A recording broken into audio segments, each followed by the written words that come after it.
मेरठ में सपा को बड़ा झटका लगा है। सपा जिलाध्यक्ष जयवीर सिंह और जिला उपाध्यक्ष धर्मेंद्र मलिक ने सपा को अलविदा कह दिया है और बीजेपी ज्वाइन कर ली है।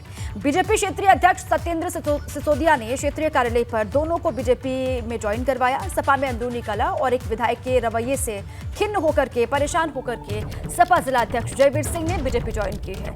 लोकसभा चुनाव से पहले इस मेरठ में सपा को बड़ा झटका माना जा रहा है। समाजवादी पार्टी को चुनाव से पहले किस तरीके से झटका लगा, मेरठ में सपा के जिलाध्यक्ष और उपाध्यक्ष ने भाजपा ज्वाइन कर ली है। भाजपा के क्षेत्रीय अध्यक्ष ने दोनों को बीजेपी में ज्वाइन करवाया और ये बड़ा झटका समाजवादी पार्टी के लिए लोकसभा चुनाव से पहले माना जा रहा है। एक तरफ लगातार पार्टी को मजबूत करने में अखिलेश यादव पार्टी के राष्ट्रीय अध्यक्ष जुटे हुए हैं, वहीं इस तरीके से पार्टी में टूट एक बड़ा झटका है।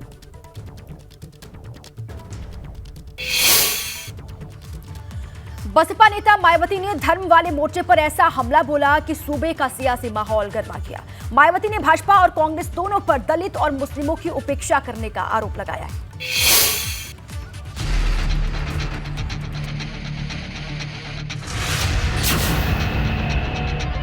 धर्म वाली सियासत पर माया का हमला, 24 में पूरा होगा बदला।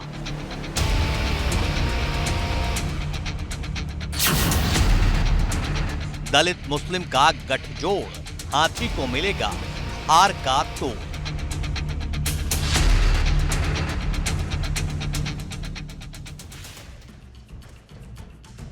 जैसे जैसे 24 की लड़ाई नजदीक आ रही है, सियासी जोर आजमाइश तेज होती जा रही है, क्योंकि अब मायावती ने हिंदुत्व वाली सियासत पर निशाना साधकर यूपी की राजनीति का पारा चढ़ा दिया है। मायावती ने भाजपा और कांग्रेस दोनों के सॉफ्ट हिंदुत्व को न सिर्फ टारगेट किया है, बल्कि ये कहते हुए माहौल गरमा दिया है कि हिंदू धर्म को छोड़कर बाकी सभी धर्मों की ये दोनों पार्टियां खुलकर उपेक्षा कर रही हैं। खासकर बीजेपी व कांग्रेस में अब इस मुद्दे पर काफ़ी प्रमुखता से लड़ाई चल रही है कि इन दोनों में से कौन बड़ा हिंदुत्ववादी है, वह हिंदू भक्त हैं।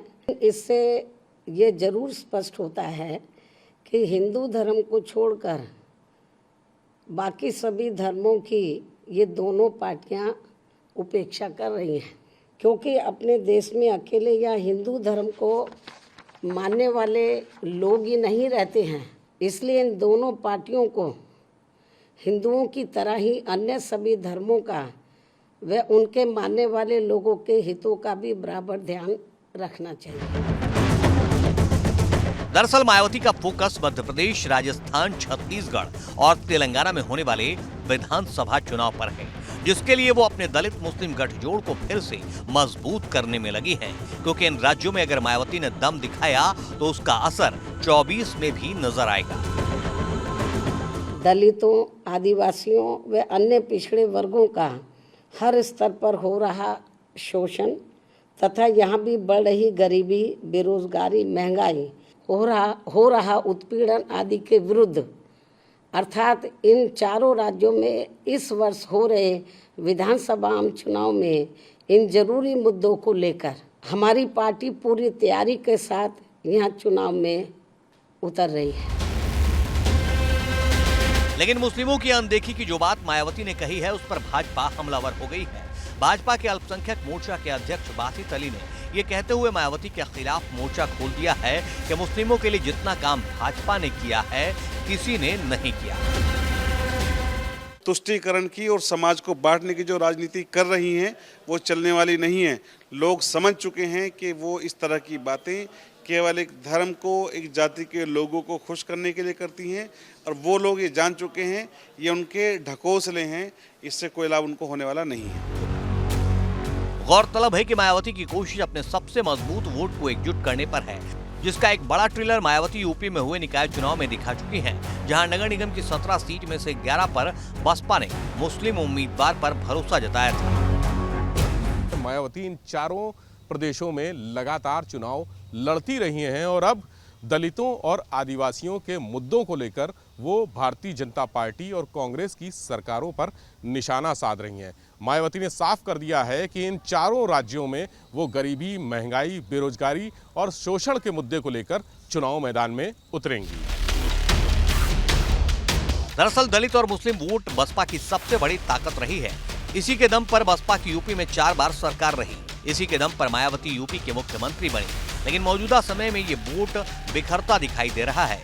मुस्लिमों का झुकाव जहां सपा की तरफ दिखाई दे रहा है, वहीं दलित वोट में सपा और भाजपा दोनों सेंधमारी करने में लगे हैं। अब सवाल ये है कि क्या मायावती दलित मुस्लिम वोट को एक सूत्र में बांध पाएंगी, और बांध पाएंगी तो क्या फिर एक बार यूपी में अपनी ताकत का एहसास करा पाएंगी। Bureau report, ABP Ganga.